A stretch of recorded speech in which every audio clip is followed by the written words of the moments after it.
Calling Mocha, PNP says police should get involved in Petrojam probe. Good evening and welcome to Primetime News on air and online at onespotmedia.com. I'm Archibald Gordon. And I'm Doreen Samuels. Also this evening, out of sync. Consumers say sliding dollars impact is being played down by officials. Take action. Recommendations come for sanctions if CARICOM states fail to comply with agreed decisions. We need a bridge. Portland communities cry for help to cross a river. Fire blaze destroys several houses in Riverton. And in business news, still going up. Pump prices reach new record in Jamaica. There's also sports commentary and weather in the primetime package. But before the break, the feedback question. This evening, we're asking, are you confident that allegations about impropriety at Petrojam will be thoroughly investigated by the Energy Ministry? Share comments online, facebook.com/Television Jamaica and tweet at Television Jam. Stay with us. Primetime News returns after this break.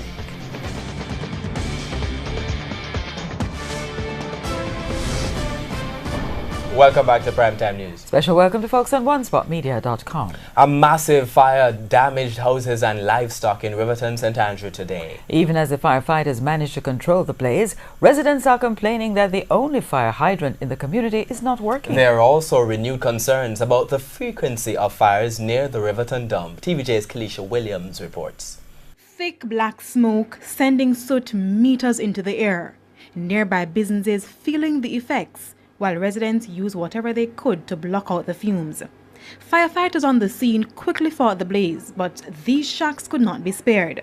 What happened was some cardboard over there catch a fire, and I call him and tell him that the cardboard was on fire and it spreads all over the place. I was trying to get it in control up over the fence and it got out of control. Houses were damaged and one man lost a few animals, including some of the 20 pigs he said were bought last week. The mother them smart enough to take out some, but me don't know how much them take out. It's only who follow the mother them have a thing where enter them feel danger, them go hide under the nearest thing, you know. The nearest thing probably the plastic them where catch a fire, and the things them where catch a fire them go hide under. When me know me hear them a ball in there. He points to this fire hydrant, the only one in the community. It's not working. See the hydrant there? See it there right there, so, but you turn it on right now, it'll run lower down in my yard. Firefighters were also hampered. This fire truck had to leave the scene to source water elsewhere when the tank went low. This is where the fire started. As you can see, it's a pig pen. Some of the animals have been removed. Behind me, firefighters still trying to put out the blaze. The team from the York Park Fire Station declined to give a comment on camera, but we were told the fire started sometime after 1 o'clock Wednesday afternoon. There have been several fires in the area since the start of the year. A resident, identifying herself as Jillian, says she has had enough. She's even more worried about how the fires are affecting children. The smoke is not good for the kids, and most of the kids here have asthma. In the meantime, Executive Director of the National Solid Waste Management Authority, NSWMA, Audley Gordon, made this appeal. We understand the anxiety. We don't want to have smoke polluting the air for the residents in and around the Riverton community also. I know NEPA has been making radio advertisements as it relates to the dangers of burning and what it can do to the health of the people. So just urge everyone to desist from, lighting stuff. Kalisha Williams, TVJ News. The People's National Party PNP says the Major Organised Crime and Anti-Corruption Task Force MOCA should be brought in to help investigate corruption allegations at Petrojam. The call came from General Secretary of the PNP, Julian Robinson, in a press release just moments ago. Mr. Robinson said the police may need to get involved because of what may possibly be fraudulent transactions in the documents available to the public so far. TVJ's Dashan Hendricks tells us more. On Monday, the Cabinet directed the Energy Ministry to conduct a probe into allegations of corruption at Petrojam. Tuesday, the opposition hit back, saying the Energy Ministry, which has oversight of the refinery, cannot be trusted to do a thorough investigation. Now fast forward to Wednesday, and the call is for the police to get involved. The PNP in a release said it wants the Major Organized Crime and Anti-Corruption Task Force, MOCA, to take a look at the issues plaguing Petrojam.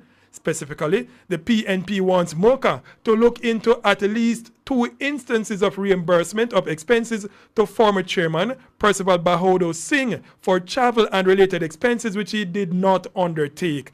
The release said while Mr. Bahodo Singh did not attend the meetings which were held in London and Brazil, he reportedly submitted claims and was refunded by Petrojam for airfares and per diem related to the trips. For the London trip, the amount reimbursed and originally accepted was $8,910 US. For the Brazil trip, it was $7,873 US. But that's not where the PNP wants the police probe to stop. It said it also wants the agreement between Petrojam Limited and Asha Corporation for financial analyses and managerial services for which payments were made to Rodney Davis to be investigated. The other matter it wants to be looked into is why was there a cost overrun in the construction of a wall at Petrojam? The estimated cost to construct the wall was $30 million, but the actual cost was $91 million. The PNP says it is for these reasons that it is rejecting the tasking of the Permanent Secretary in the Ministry of Energy, Hilary Alexander, to conduct the investigation into this sordid matter as a proper response by the government. Dashan Hendricks, TVJ News. In the meantime, Petrojam has been hit with the departure of more critical personnel. TVJ News has received information that the project manager for the vacuum distillation unit, Chevril Shaw, and the senior supervisor in charge of reliability and maintenance, Roderick Codner, have resigned. The resignations take effect on June 30. News of the departure of 2 senior employees comes a week after members of Parliament's Public Administration and Appropriations Committee, PAAC, raised concern about the high staff turnover at Petrojam. It was revealed that 13 members of the technical team have left the refinery in the past year. Ahead of the CARICOM Heads of Government meeting in Jamaica, there are renewed concerns about the lack of action in key areas by the region's leaders. There's a proposal this evening for sanctions. The issue was debated in Parliament yesterday. Parliamentarians have been debating the CARICOM review report, and while there have been differing views on aspects of the document, there's consensus that a 45-year-old institution needs revamping. The CARICOM Review Commission, led by former Prime Minister Bruce Golding, gave the regional body a failing grade when it comes to implementing policy decisions. Case in point, the Caribbean single market and economy. The idea of the CSME is to, among other things, promote regional integration. It's 29 years since the head signed onto the document, but the implementation on key elements like freedom of movement has been slow. I believe, Mr. Speaker, we would probably be the most advanced country in CARICOM in complying with the free movement of labor and people. The report calls for the removal of restrictions on the provisions of goods and services and to the movement of people.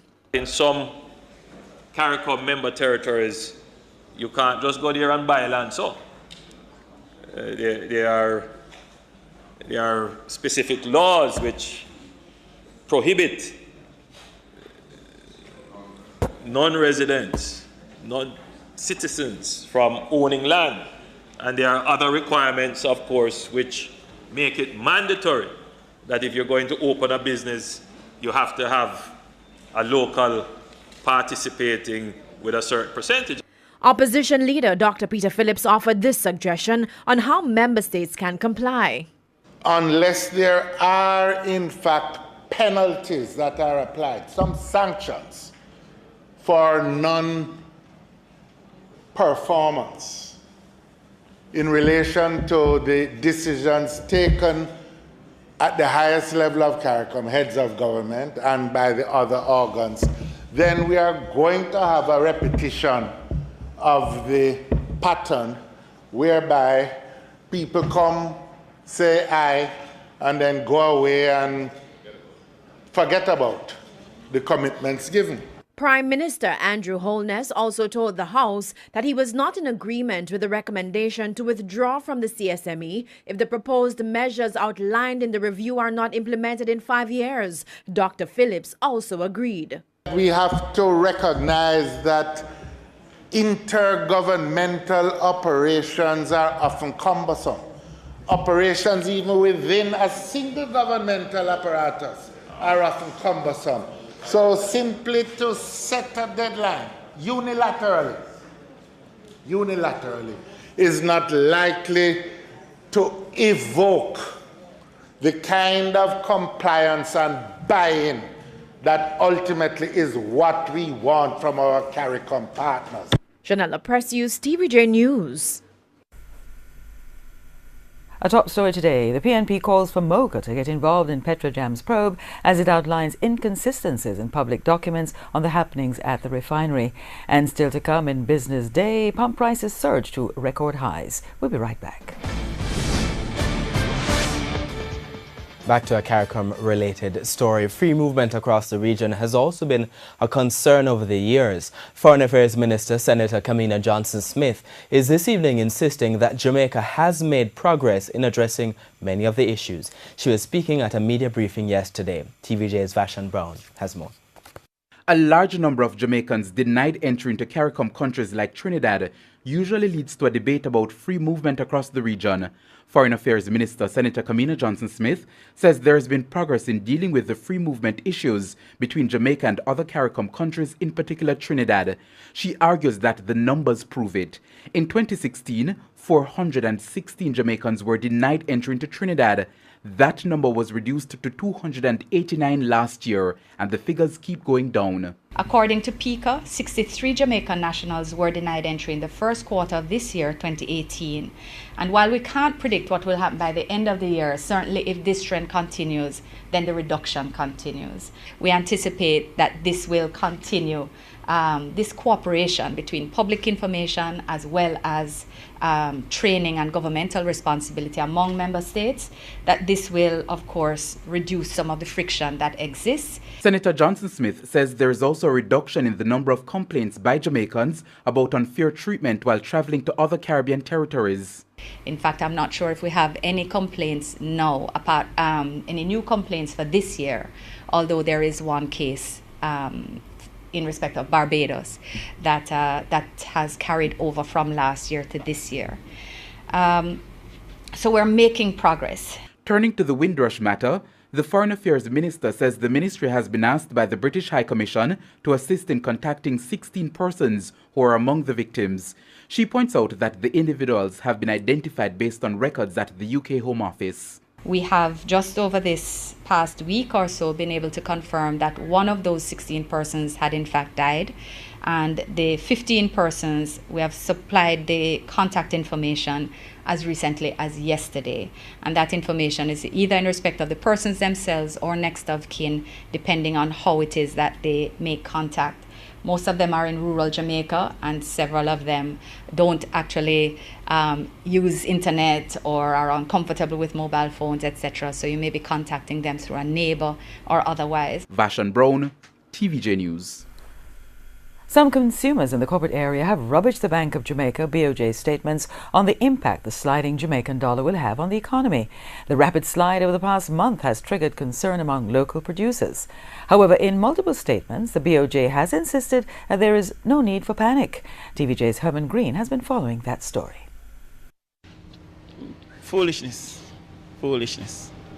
Consumers expressing skepticism about assertions from Bank of Jamaica Governor Brian Winter that they should not panic about the recent weakening of the currency. The dollar has lost 5% of its value in the last 4 weeks, moving from $126 in May to over $132 in June.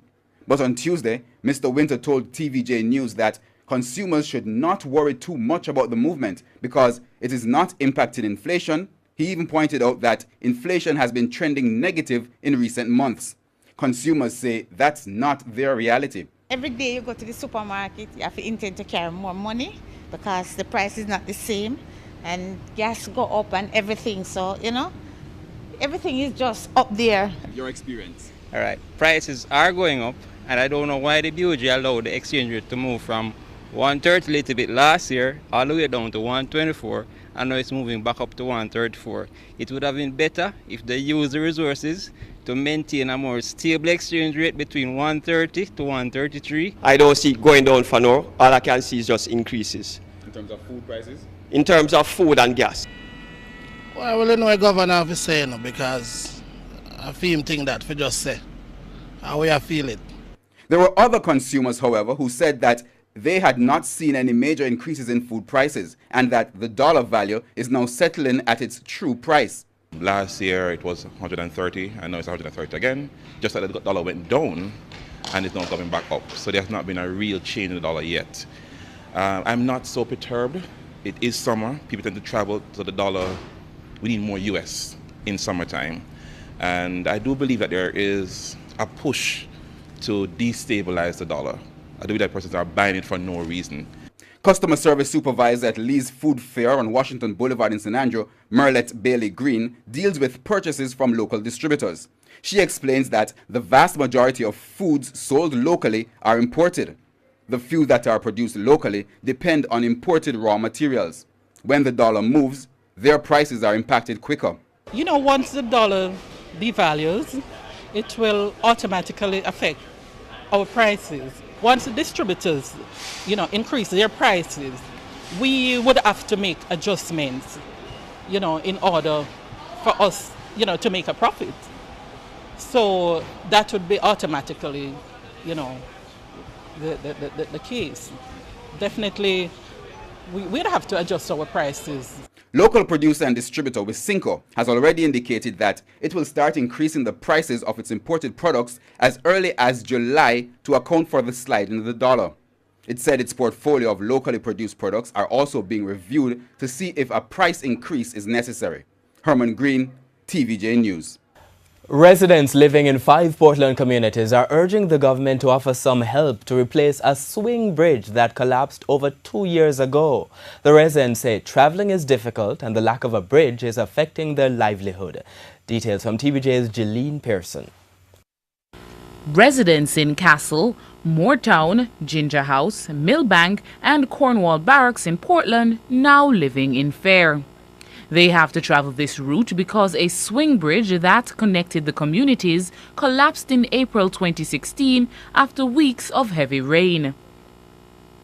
This is what the bridge used to look like. Now all that remains is the 4 columns and the cables that were part of the old bridge. This elderly man prepares to cross the river. He removes his shoes before attempting to cross.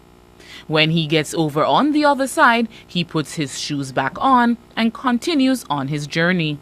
The river is calm now, so crossing is not difficult. But when it rains and the water level rises... When the rain falls, you know, all these stones that you've seen, covered, this is in a normal state, maybe like from now till August, but in time the rain come back again. You know, I see none of these stones here. More than the water too heavy. You know, and sometimes people chance it all in a night and then we're there. So that may say sometimes that dangerous for we. You know, because sometimes people drop in the water and wet up and those things. And we take off your boot and carry a rag to dry off your foot. The residents say there is an alternative, but it's more than 11 miles to the main road, which they only use when the river is in spate. Comfort Castle is a farming community, and the farmers say the loss of the bridge has affected their livelihood. Augustus Cochran is returning from his farm in Cornwall Barracks loaded with produce. When I reach, I come and I lift up over the south. And when I catch the river up the south, if I reel the south, I say, oh, what is going on? And then they get chip up. They're calling on the government to replace the bridge. When I hear Mr. Bloomfield speak, he said there's no money in the system to build a bridge right now. So you don't know when it will fix. When I hear them say that bridge is in the air and it soon come and so on and so forth, I don't know what is going on because we suffer immensely because of this bridge. It has been creating a deadly impact on us. It's like we don't have nothing, it's like we don't see a hope. Jeline Pearson, TVJ News. In a follow-up to a story we carried last Thursday, help is coming for victims of a recent fire on King Street and some others who are living in destitute conditions in downtown Kingston. TVJ's Kirk Wright has been tracking that story. Our story last week showed a fire victim who has been forced to sleep on his handcart in open air in downtown Kingston. The story also featured a sick boy with elephantitis, badly in need of help, and a mother with 2 children sleeping under tarpaulin on the street. On Tuesday, Darrell Vaz, the minister without portfolio in the office of the Prime Minister with responsibility for economic growth and job creation, went to see the victims. The mission today really is to do an assessment, but more importantly to help. And what I'm very, very pleased about is the fact that just by doing my investigations, the people in and around the community are helping these people in their own small way. The condition under which the people are living, in particular, Roman Donaldson, shocked the minister. As you can see from his conditions also, he is living in very, very, very, very desperate circumstances. Minister Vaz says he will be helping Roman and try to get him the necessary medical care. As for Althea Emmanuel, who lives on the street with her 2 children, Mr. Vaz says he'll be trying to get her house through Food for the Poor once she has a place to put it. I came here out of deep personal emotion when I saw what took place on TV last week, Thursday. And I'm not coming here for a photo op. I can guarantee you that in short order I'll be able to give you an update as to what, when, and how we're going to assist both Ramon and Althea, and of course, by extension, the others who are facing difficult challenges in day-to-day life. Actually, I feel grateful and thankful knowing that the Lord has provided a good helping hand for me and the children, and I am feeling so happy and joyful in myself.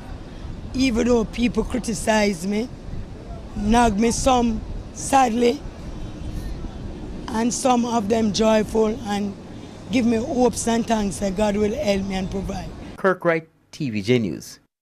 A curfew has been imposed in sections of Onoto Bay St. Mary following a recent flare-up of violence in the parish. The curfew began at 6 Wednesday morning and will remain in effect until 6 Friday evening. Residents woke up to scores of police and soldiers in their community. When a news team visited the area, barricades were erected and a joint military team was conducting random searches. We welcome them every time. We have nothing to worry about them in our community. We want them around us so that we can feel safe. We should continue, I want to continue. So that is it, yeah, you know. Safer. Yeah, we feel safer, you know. So I hope we could continue. If I maybe 3 months, so the police and soldiers come in and do them thing, yeah, you know. 8 persons have been murdered in the town since the start of the year. 21 persons were killed in the parish last year. The Jamaica Psychiatric Association is urging persons to get help for those who are showing suicidal behavior. Dr. Earl Wright says with recent reports of some celebrities taking their own lives, there's usually a spike worldwide due to persons copying their actions. TVJ Shamela Mitchell reports. Health Report is brought to you by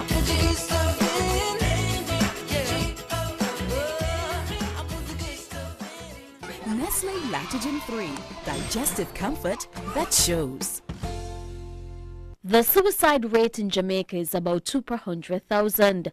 Consultant psychiatrist and president of the Jamaica Psychiatric Association, Dr. Earl Wright, says this is relatively low when compared to other countries.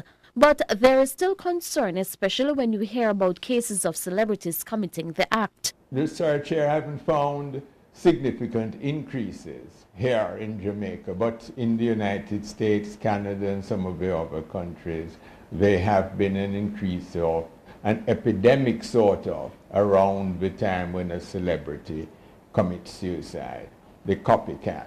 Dr. Wright says people who try to kill themselves usually have a mental problem. The mood disorder or depression is the highest. In Jamaica, approximately 60% of the suicide people that kill themselves in Jamaica, if you go and look back in their history, you get a history of major depressive disorder.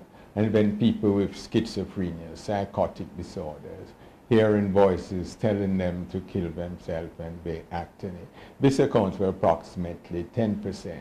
The psychiatrist says persons need to get help if they're having thoughts of suicide. He is also urging citizens to get involved and seek help for those who refuse. We're talking about the symptoms of depression, the not sleeping at night, change in appetite, withdrawal, social withdrawal, not being able to work, and not behaving like you usually behave. And especially when individuals start talking about life is not worthwhile and they want to die, then it's not something to be ignored, it's something to actively do something about. With your health report, I'm Shamala Mitchell wishing you good health.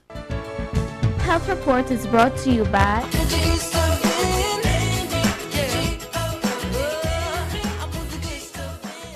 Nestle Lactogen 3, digestive comfort that shows. A reminder that our current affairs program, All Angles, is at 8:30 this evening, and Dion Jackson-Miller is here with a preview. Dion? Thank you so much, Doreen. It's a long-standing concern in Jamaica, the conditions under which security guards work. We're going to be talking about that, and is there possibly a solution for this ongoing problem? That's All Angles coming up at 8:30 right after Primetime News. Right now, it's back to you. Thank you very much, Dion. And we now go to the Smart Board with Archie for comments from those on social media. Archie? Thanks, Doreen. That question on your screen, that's the question this evening. We're asking, are you confident that allegations about impropriety at Petrojam will be thoroughly investigated by the Energy Ministry?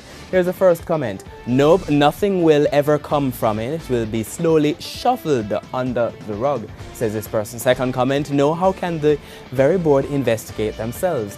This person says no, because they appointed the board. And our final comment for this section is, we all know nothing will come out of it.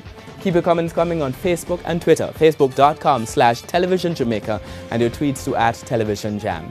Business news and news from overseas after the break.